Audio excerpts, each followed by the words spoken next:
Have you ever felt like you were chasing something your whole life, but you couldn't quite name it? Like there was an invisible thread pulling you toward some distant truth, some higher presence, some idea of God that always seemed just out of reach. You searched for it in churches, in temples, in books. You whispered to the stars, cried in silence, and asked the sky to send a sign.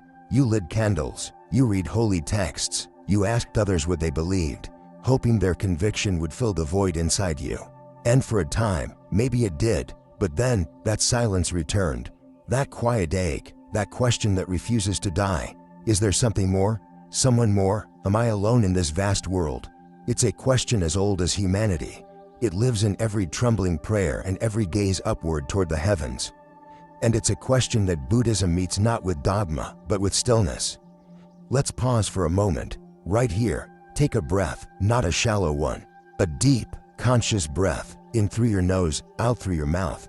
Now ask yourself, where did you just feel that breath? Where did that awareness happen? It wasn't in the sky. It wasn't in a holy place far away. It was in you. You see, Buddhism doesn't start with faith in something external. It starts with one simple truth. This life is happening now.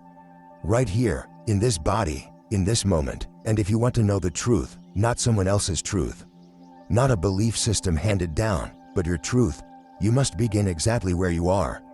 Most people spend their lives turning outward to teachers, to gods, to signs and symbols. It's not wrong, it's just incomplete, because eventually, every outward search, no matter how noble, how spiritual, leads to exhaustion. And maybe you felt it, that spiritual fatigue, that feeling of, I've tried everything, why'd I still feel empty? The Buddha understood this. He was not always the Buddha. He was once Siddhartha, a seeker like you. He too tried everything. He studied with the most renowned masters of his time. He practiced intense austerities, starving himself, denying the body, thinking that maybe suffering was the key to truth. But nothing satisfied that longing, until one day, he simply sat down beneath a tree, not to seek, not to achieve, not to pray, just to be. And in that stillness, the truth revealed itself, not a God descending from the sky, not a vision of paradise, but a profound realization that all suffering begins in the mind, and so does all peace. The moment you stop grasping, chasing, hoping for something out there, you create space for what's always been in here. So let me ask you again, when was the last time you sat with yourself, not to fix, not to improve, not to judge, but simply to meet who you already are? Most people are afraid to look inward. They say, there's nothing there, or worse, there's too much pain there. But what if the very thing you're avoiding is where the divine has always been waiting? In Buddhism, we don't speak of God as a being who judges or blesses. We speak of Dharma, the truth, the law of nature, the way things are. It doesn't need your belief. It doesn't demand your worship. It only asks one thing, that you look clearly. Look at your thoughts, look at your breath, look at your reactions, your cravings, your fears, and see what happens when you no longer run from them, but sit with them like old friends. Maybe, just maybe, you'll find something holy there. You see, the divine doesn't always wear robes or carry thunder. Sometimes it shows up as a tear falling quietly at night, as a breath that brings calm, as a moment where the mind, even for a second, lets go of needing to be anyone or prove anything. What if that was enough? What if this moment, as it is, contained all the sacredness you've been searching for? This is the beginning of your journey inward, not toward answers imposed from above, but insights that rise from within, not toward a God to believe in, but a truth to awaken to. And that's what we'll continue to explore, not by climbing higher, but by sinking deeper. As we move forward, I want to show you why the Buddha never spoke of a creator God, and why that silence was not emptiness, but an invitation to something far more profound. When people first hear that the Buddha never spoke of a creator God, many feel unsettled, some even feel disappointed. How can a spiritual path be complete? They ask, without a God at the center. But let's sit with that discomfort for a moment, because perhaps that silence is not a lack, but a doorway. The Buddha didn't reject the idea of God out of rebellion. He simply saw that this question, is there a God, was not the question that ends suffering. It wasn't the question that led to liberation. He wasn't trying to give the world another theology. He was offering a path And that path begins not in the heavens, but in the heart of human suffering. Imagine this. You are drowning, gasping for breath, calling out for help, and someone hands you a book about the ocean, or tells you stories of a divine lifeguard who might come, or invites you to chant for rescue. But then, someone else swims beside you and says, "Friend, here's how to float, here's how to breathe, here's how you save yourself." That was the Buddha. He didn't answer cosmic questions for the sake of curiosity. He gave teachings that ended suffering in the here and now. When people asked about the origin of the universe, or whether the soul was eternal, or whether a God created all things, he often remained silent, not because he didn't know, but because those questions do not free the heart. And that silence was his deepest wisdom. You see, every time we project power outside ourselves, onto a God, a fate, a cosmic judge, we lose touch with our own capacity to awaken. The Buddha wasn't interested in handing you beliefs. He wanted to give you tools. Because what good is it to believe in a God if you are still consumed by anger? What use is heaven if your heart is still bound by greed and fear? The Buddha saw clearly. What matters is not what you believe, but how you live, moment by moment. And so he taught 4 noble truths. Not commandments, not dogma, just a mirror to look into. 1. There is suffering. 2. There is a cause of suffering. 3. There is a way to end it. 4. That way is the Eightfold Path. Simple, honest, direct, not worship this, not believe that, but look for yourself. Some people say this makes Buddhism atheistic, but that's too shallow a label. The Buddha didn't say there is no God. He simply said, look first at your own mind. Start there, and here's what's beautiful about that. When you look inward long enough, with enough stillness and honesty, you may discover something that feels holy but not separate from you. A spaciousness, a compassion that arises without effort, a silence that feels full of wisdom, an awareness that has no beginning or end. And in that space, the need to define God begins to dissolve, because now, you're not seeking an external being to worship.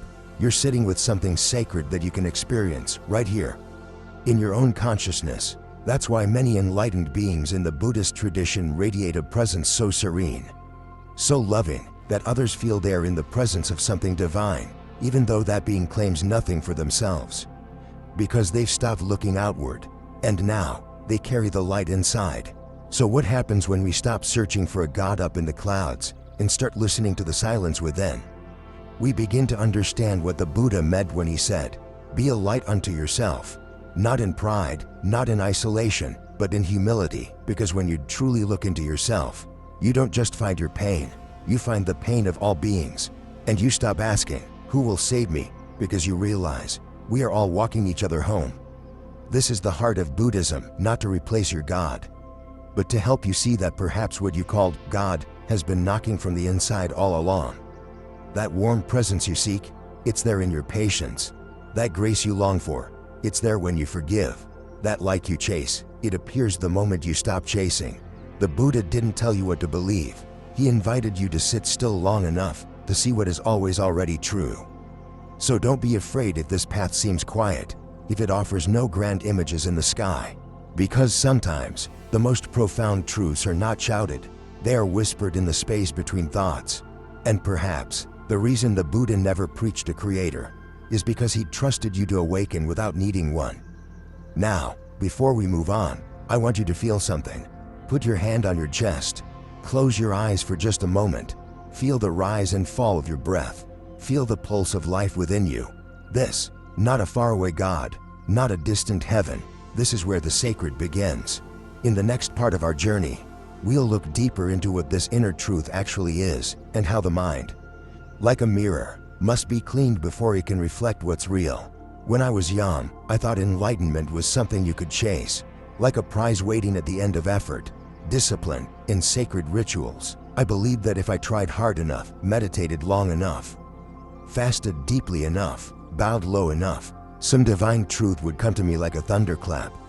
But instead, what came was silence, stillness, and in that silence, I met something I had never truly seen before, my own mind.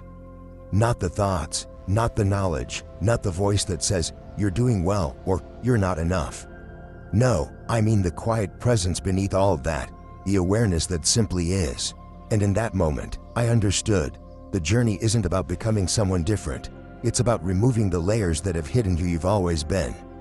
You see, your mind, like mine, like everyone's, is a mirror.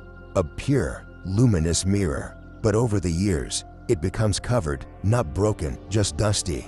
The dust is made of stories we were told about ourselves, the wounds we carry, the fears we inherited, the noise of a world that's always telling us who we should be. And so, when you try to look inward, when you try to see God or truth or peace, all you find is confusion.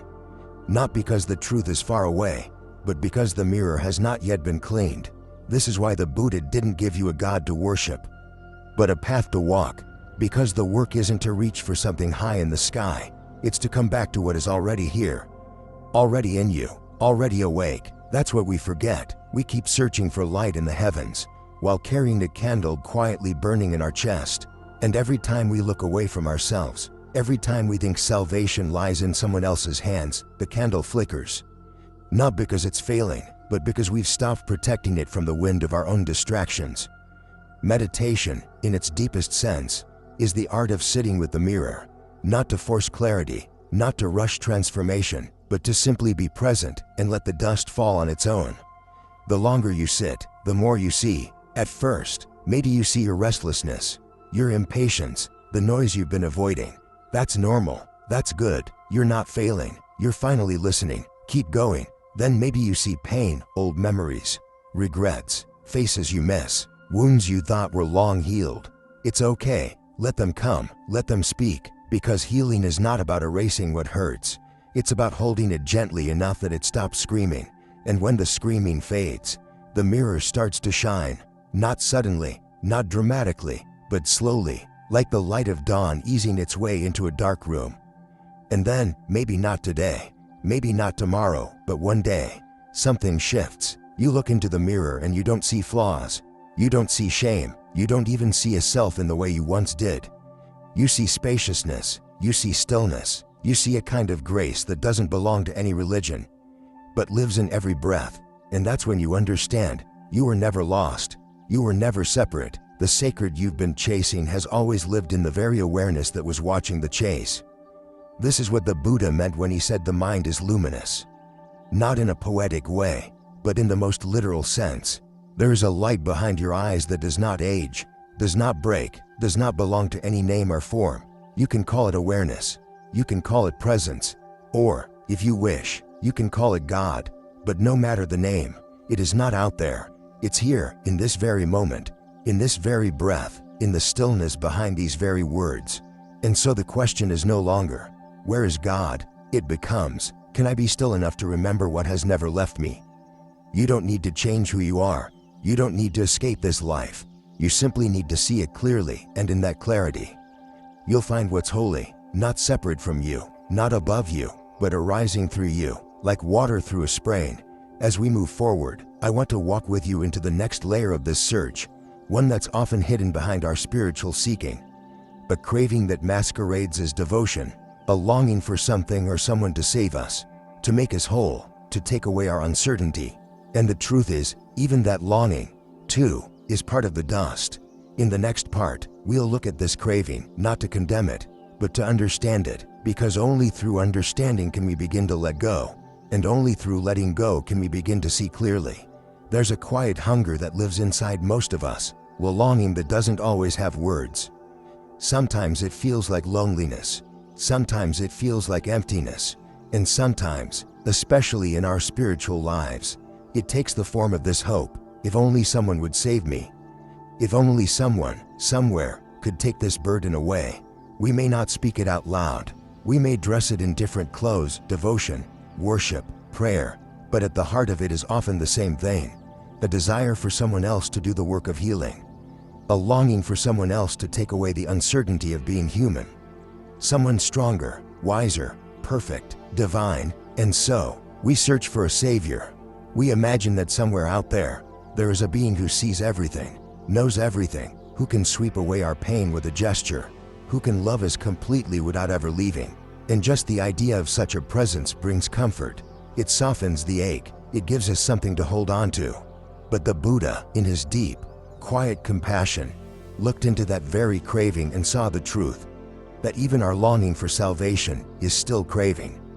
It is, in the end, another form of desire, no different than the hunger for success, or love, or security. Because when we say, "Please take away my suffering," what we are really saying is, "I don't want this moment. I reject this pain. I want something else." And in that rejection, we create more suffering. Now, this isn't meant to shame you, or to say your longing is wrong. On the contrary, it's so deeply human. It's what makes us reach for the stars when we feel small. It's what makes us cry out to the sky when life feels too heavy. But Buddhism invites us to look deeper than comfort. It asks, what lies beneath that longing? Who is it that wants to be saved? And what would happen if, instead of looking up for rescue, you turned inward and sat with what's real? This is not easy. It takes courage, not the kind that fights dragons, but the quiet kind, the courage to sit with your own fear and not run, to look at your sadness and not immediately try to fix it, to feel your longing without immediately feeding it with fantasy. You see, when the Buddha sat beneath the Bodhi tree, he didn't ask to be saved. He didn't call out to a higher power. He simply sat still and turned toward everything. The joy, the doubt, the temptation, the terror. He let it all arise, and he let it all pass. And by doing so, he discovered a kind of freedom that no savior could have given him, because it was never missing to begin with. It was simply waiting to be uncovered. There is a deep strength in this teaching, not the strength of willpower or resistance, but the strength of knowing that you don't have to chase peace. You only need to stop running from what is. When we long for a God to come and take away our suffering, we are often looking for someone to fix what we haven't yet understood. But Buddhism reminds us, suffering is not a punishment, it is a teacher, and no one, not even the most divine being, can learn its lesson for you. Only you can walk that path. But here's the grace in that. When you stop trying to escape your pain, and you sit with it gently, lovingly, patiently, it begins to transform, not because you forced it to, but because pain, like everything else, is impermanent, and when it is met with presence, it begins to soften. When it is seen clearly, it begins to teach, and what it teaches is this, that your longing for a savior is a mirror, pointing you back to the one place salvation was always hiding, your own awakened heart. So what does this mean in daily life? It means that when you feel lost, you don't need to beg for rescue. You need to return to the breath, to the body, to this moment. When you feel overwhelmed, you don't need to be carried. You need to stop, to pause, and to feel the earth beneath your feet. When you feel unloved, you don't need to chase someone's approval, not even God's. You need to see the ways in which your own heart has already been aching to hold itself. This is not abandonment. This is not rejection of the divine. In fact, it may be the most reverent thing you can do, to stop looking for God out there, and instead begin to tend to the sacredness already present in your suffering, your breath, your being. Because when you begin to walk this path, not seeking escape, but awakening, something extraordinary happens. The need for a savior fades, and in its place rises compassion. A compassion that is not dependent on belief, a love that is not dependent on rescue, a freedom that is not given to you, but remembered. This is what the Buddha meant when he said, you must walk the path. The Tathagata only show the way. And so now, as we continue our journey inward, I want to invite you into a different kind of listening, one that doesn't seek noise, or answers, or even divine voices, but one that listens to the silence. Because sometimes, it is only in silence that the truth can speak. Let's go there, together. I want you to remember a moment, even just one, when everything around you went quiet. Maybe it was late at night, when the world had gone to sleep and all you could hear was your own breath. Or maybe it was in nature, far from the buzz of machines and the chatter of people, where even the wind seemed to move with reverence. Or maybe it happened in the middle of grief, when words failed and all that remained was stillness. In those rare moments, if you listened closely, you may have heard something. Not a voice, not a sound, but a kind of knowing, a presence, something deeper than thought, softer than feeling, but truth that didn't explain itself but made you feel, even if only for a second, that you were not lost, not broken, not alone. That is the silence I want to talk about. In this world, we are trained to fill the silence, to explain, to label, to narrate our experience like a story we must constantly tell. And in that noise, we start to believe that only what can be spoken is real, that only what can be measured has value, that truth must be loud, or written, or proven. But the Buddha taught in a different language. Sometimes he answered with words, but often, especially when asked the deepest, most complicated questions, he said nothing at all. He simply sat, calm, unshaken, and in that silence, his students found the answer they hadn't expected, that the search itself was the illusion. You see, silence in Buddhism is not emptiness. It's not the absence of something. It's the presence of something far more vast than language. It is the space in which wisdom arises, not wisdom written in books, but the kind you feel in your bones, the kind that doesn't come from learning, but from letting go of needing to be certain, letting go of needing to be right, letting go of needing to hear God in words, when perhaps God has always been speaking in silence. Many people ask, if I stop praying, if I stop searching, how will I hear the answer? But the better question is, can I be still enough to hear what is already here? Because truth, real truth, does not scream. It doesn't argue. It doesn't need to persuade. It just is, like a mountain, like the moon, like your own breath rising and falling when no one is watching. In the monastery, we used to do walking meditation in complete silence. One foot, then the other, slowly, mindfully, no talking, no goal, just the feel of the ground beneath each step. At first, the silence felt awkward. My mind kept shouting, "This is pointless. Say something, do something." But then, after some time, the thoughts softened, and in the space where words used to be, a new awareness arose. I noticed the warmth of the sun on my back. I heard the wind moving through the trees like a gentle whisper. I felt the miracle of simply being alive, and in that simple aliveness, that wordless aliveness, I touched something sacred. We are so used to associating the divine with form, a voice in the clouds, a vision, a command. But what if the divine is not found in what fills us, but in what remains when we're finally empty? That's why silence is not the enemy of faith. It is its birthplace. The deepest experiences of awakening in Buddhist tradition don't come from reading another sutra or hearing another sermon. They come when the mind grows quiet enough to see clearly. And in that clarity, we realize the truth was never hidden. We were just too noisy to hear it. So, how do you begin to trust silence? Especially if, for most of your life, silence has felt like loneliness. You start small. Turn off the music when you're driving, just for a few minutes. Listen to the hum of the engine, the rhythm of the road. Breathe. Sit alone in your room without your phone, without a plan. Just sit. Notice the discomfort. Don't run from it. Breathe. Let your mind chatter if it wants to. Let it tell you stories. But don't follow them. Watch them, like clouds passing in the sky. And when the storm settles, listen for what remains. That stillness, that vast, quiet presence is not nothing. It's who you are beneath the stories. It's the space where the sacred lives. And here's what's extraordinary. The more time you spend with that silence, the less you need answers, the less you need proof, the less you crave something outside yourself, because you begin to trust the simple, silent truth of your own being. This doesn't mean we reject sound, or scripture, or speech. Words can point, words can heal, but they are not the source. They are fingers pointing to the moon, not the moon itself. And sometimes, the most honest prayer is not a word, but a breath. So if you feel tired of searching, if you feel like nothing is answering you, perhaps the answer is waiting in the silence you keep avoiding.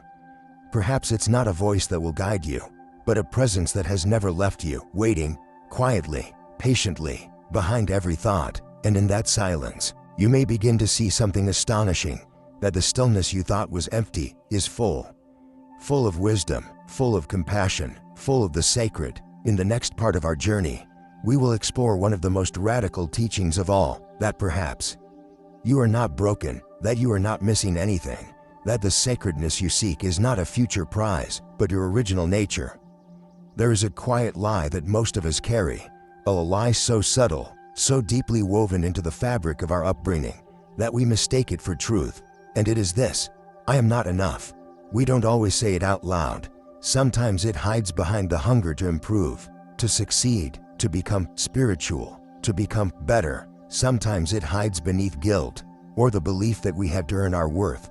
And sometimes it takes on religious clothing, the idea that we were born flawed, fallen, in need of fixing by something outside of us. But the Buddha saw something different. He didn't see brokenness, he saw blindness. He didn't speak of original sin, he spoke of original ignorance. Not evil, but unawareness. Not punishment, but forgetfulness. We have forgotten who we truly are. That's all. And so, the path isn't about becoming holy. It's about remembering what has always been whole. It's not about fixing the self.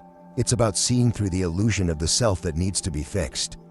When the Buddha spoke of the mind as luminous, he wasn't offering a metaphor. He was describing a truth he had seen with his own awakened awareness.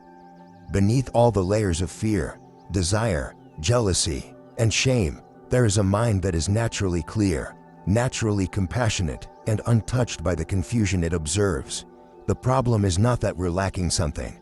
The problem is we've piled so much on top of our true nature that we can no longer recognize it. Like a mountain buried beneath fog, the mind doesn't need to be rebuilt. It only needs the fog to lift. Think of a child before identity sets in, before comparison, before the world teaches them who they're supposed to be. That open curiosity, that spontaneous joy, that unfiltered presence, that's not something we grow out of, it's something we grow away from. But it's still there, quietly waiting. In meditation, when the mind finally grows quiet, something strange happens. You begin to feel yourself not as a personality, not as a role, but as awareness itself, spacious, timeless, and without need. In those moments, the idea that you were ever incomplete seems almost absurd, because the one who feels incomplete is just a story, a temporary construction made of thought. But the one who is aware of that story, that one was never lacking. I've seen people carry decades of guilt from old mistakes, lost relationships, missed chances, and I've watched their eyes soften when they finally allow themselves to believe, maybe I was never unworthy. Maybe I'd just forgotten my own goodness. Buddhism doesn't offer you redemption because it doesn't see you as condemned. It doesn't ask you to become something else. It invites you to wake up to the truth that the sacred is not something you'll find at the end of the path. It is what you were at the beginning. This isn't a philosophy meant to make you feel comfortable. It's meant to liberate you. And liberation begins the moment you stop chasing what you already have. Even your suffering, even the doubt you feel about whether you're enough, is not proof of your inadequacy. It's just another cloud passing through the vast sky of awareness. And awareness, your true nature, is never touched by the weather that moves through it. You don't have to earn this truth. You don't have to prove you're worthy. You simply need to stop resisting who you are, in this very breath, in this very body, as imperfect and beautiful as it may seem. This teaching is not meant to make you passive. It doesn't mean we stop growing, learning, or healing, but it changes the ground we walk on. We no longer walk from a place of lack. We walk from wholeness. We don't meditate to become better. We meditate because we remember that we are already enough, and we want to lie from that place of remembering. And when you lie from that place, everything changes. You stop trying to impress the world. You stop begging for approval. You stop fearing failure. You become like the tree that simply stands, offering shade, bearing fruit, never doubting its purpose.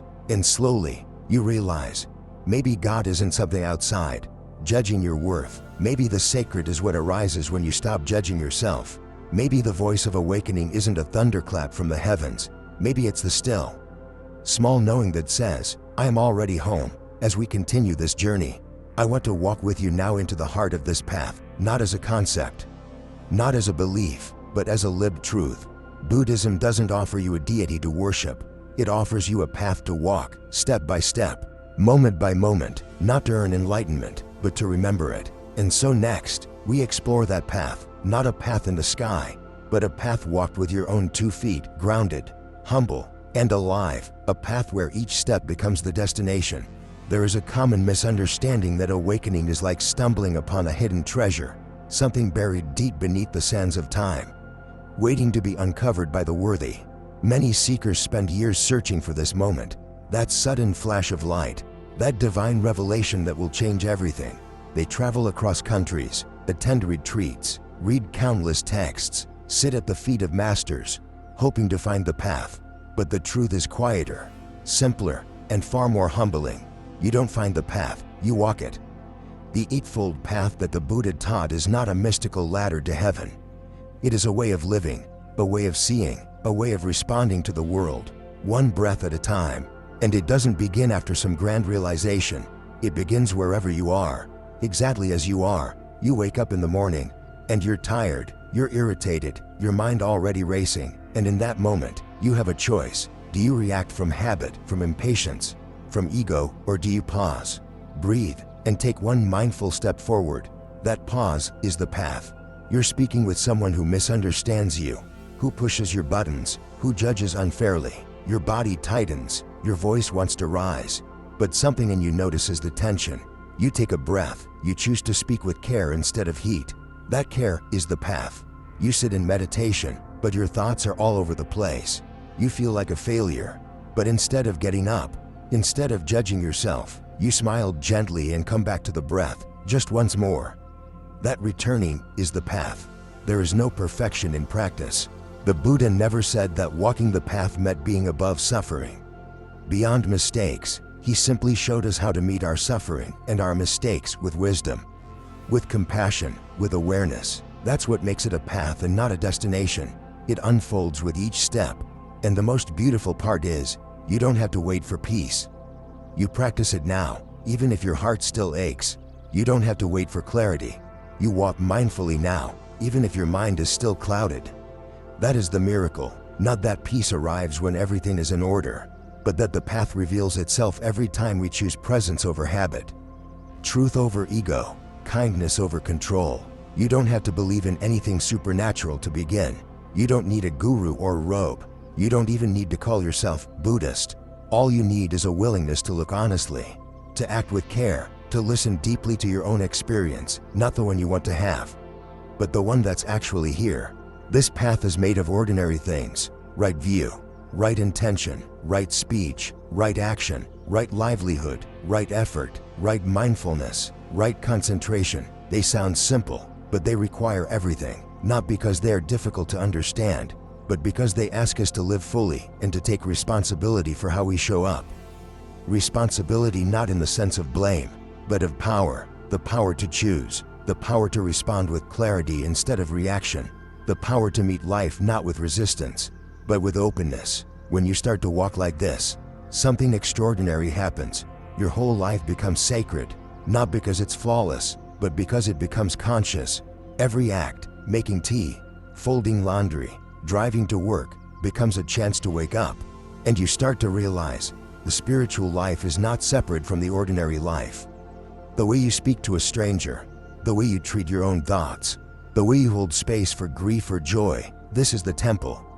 This is the prayer, this is the offering. I've met people who searched for decades for a sign, a blessing, a spiritual breakthrough, and I've watched their faces soften when they realize they've been walking the path all along. Every time they chose honesty over deceit, every time they sat with their pain instead of numbing it, every time they turned toward love instead of fear, they were walking. The Buddha did not promise that the path would be easy.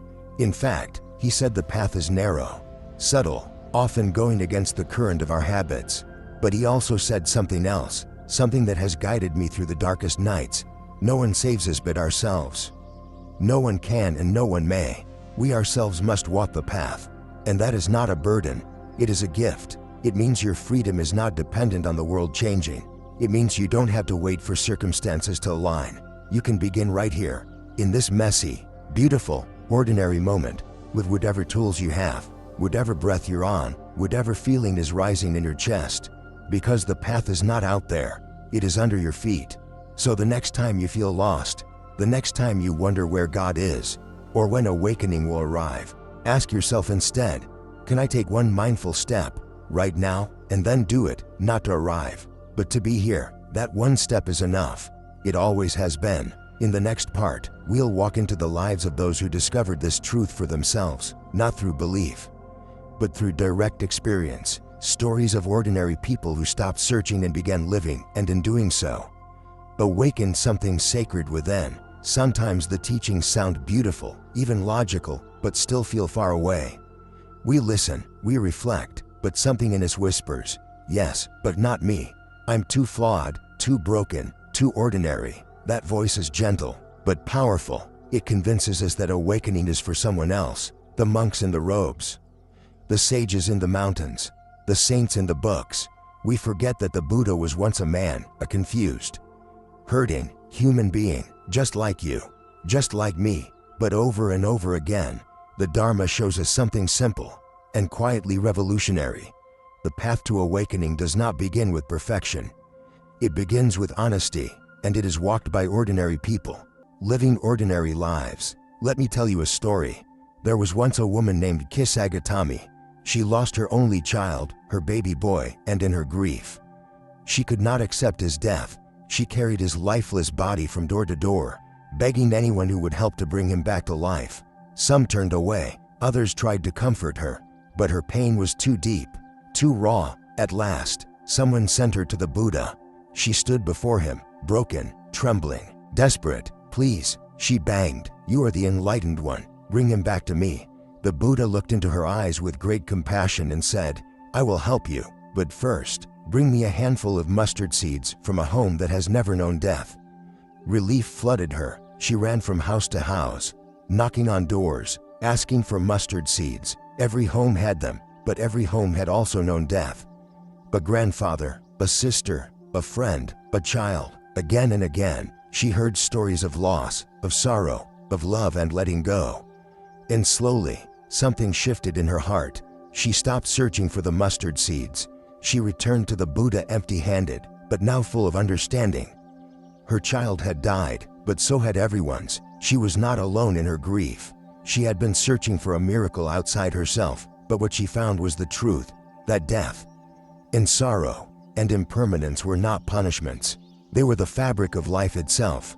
Kisagatami went on to become a nun, a student of the Buddha, and she, like many others, awakened not because she was special, but because she finally saw clearly. This is the power of the Dharma. It doesn't save us from pain. It transforms pain into insight, and there are countless stories like hers.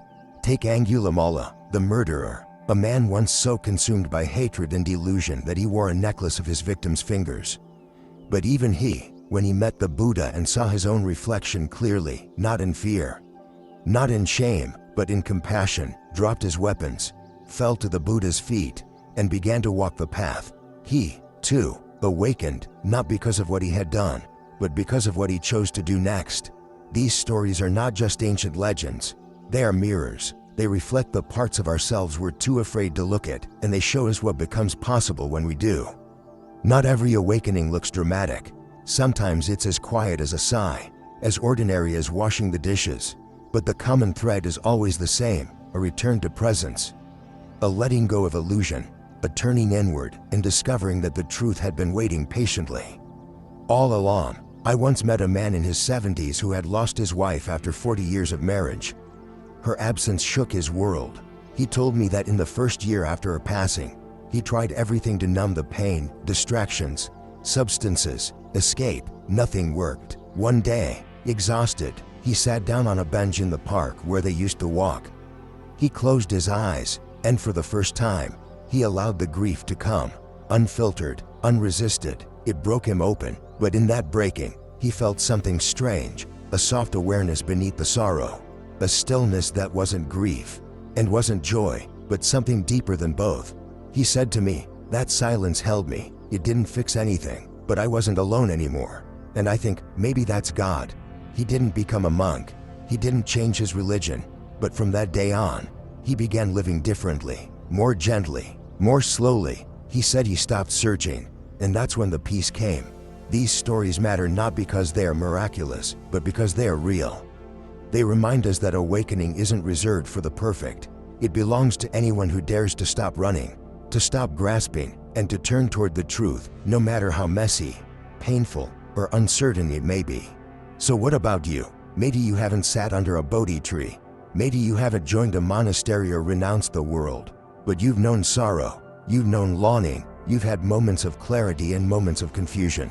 And in all of that, even now, the invitation remains the same. To stop searching for salvation in some faraway place.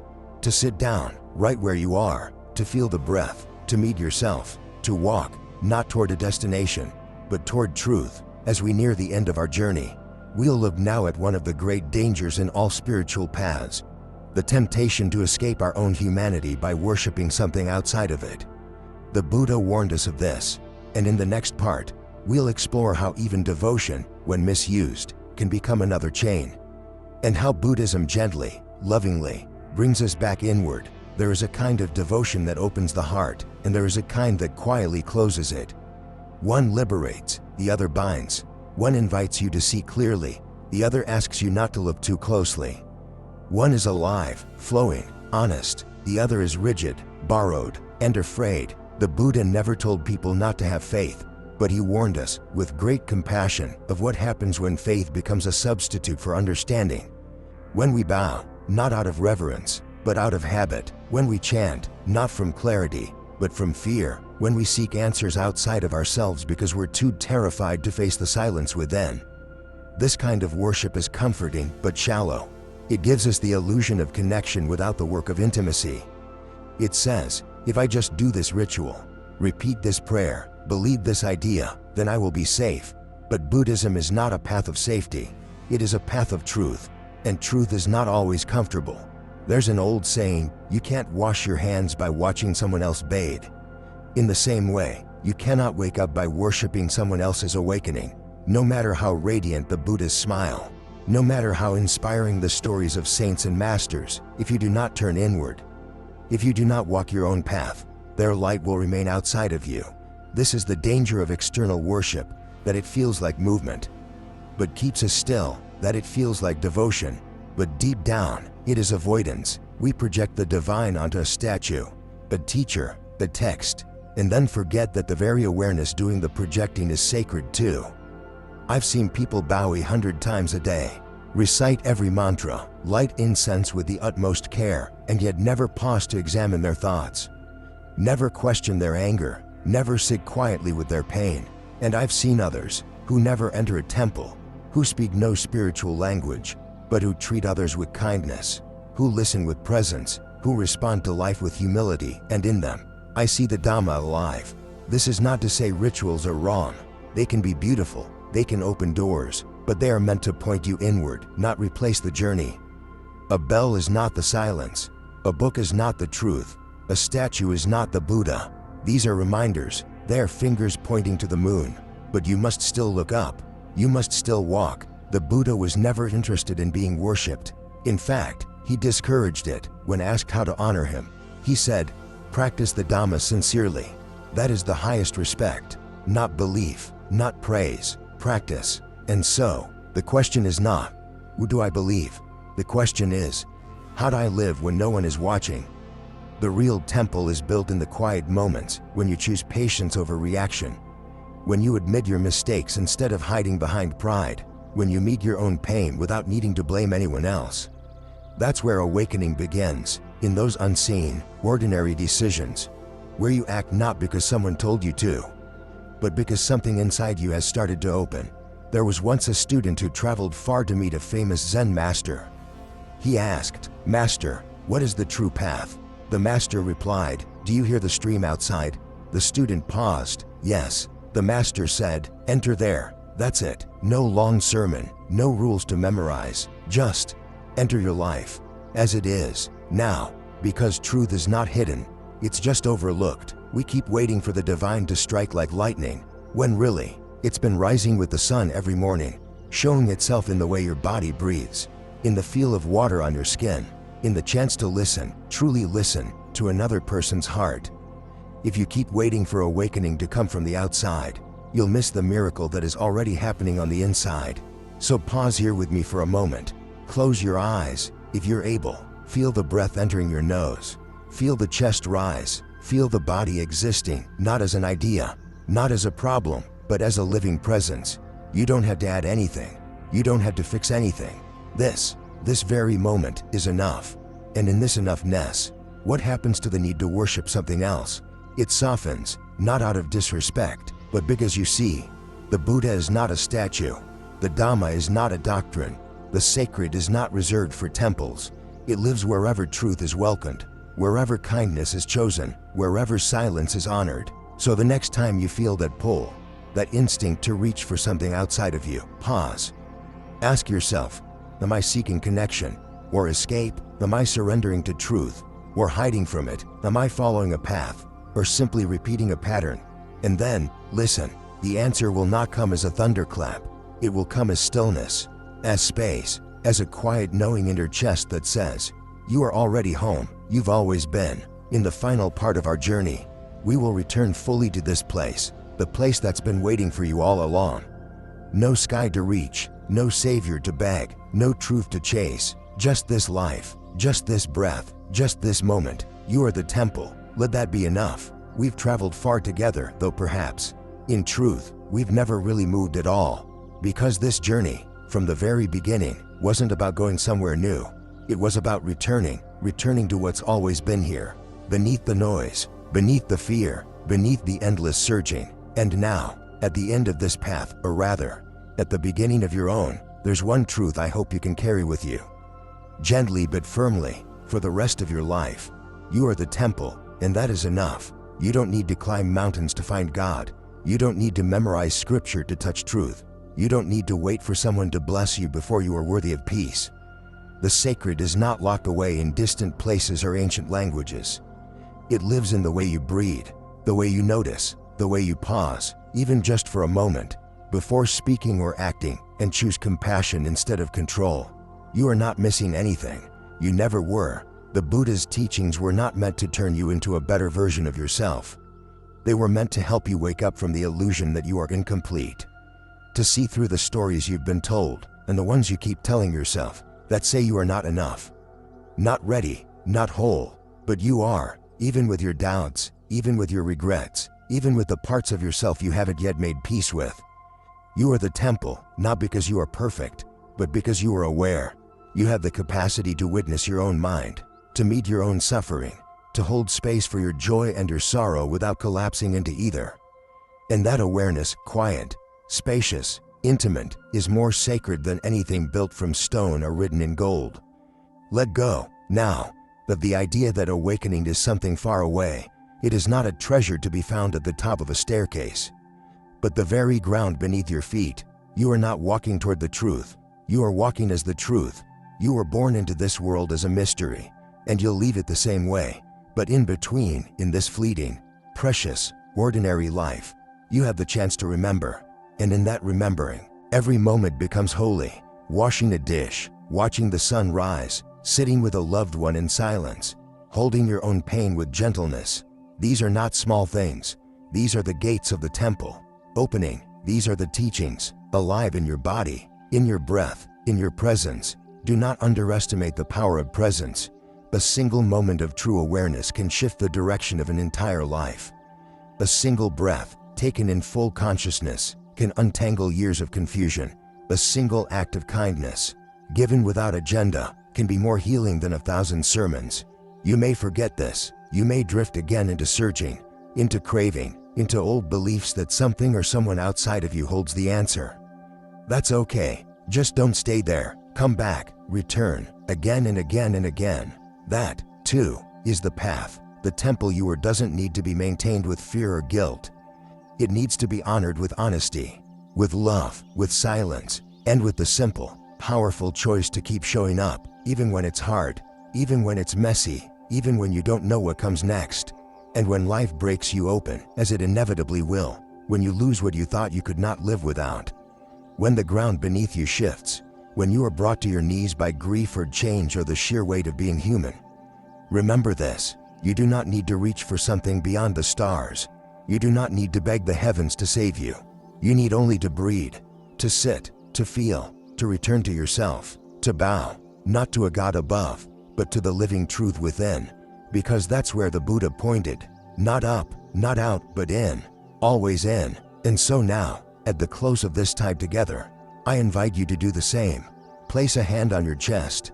Feel your own heartbeat. Feel the breath entering and leaving your body. This is the altar. This is the prayer. This is the sacred. No need to chase what's already here. No need to name what is already known. No need to earn what cannot be taken from you.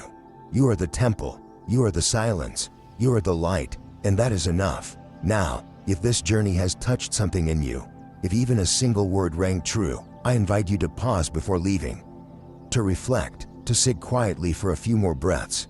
And if you feel moved, share what you've seen, what you felt, what you've remembered. not for praise, but to help others remember too.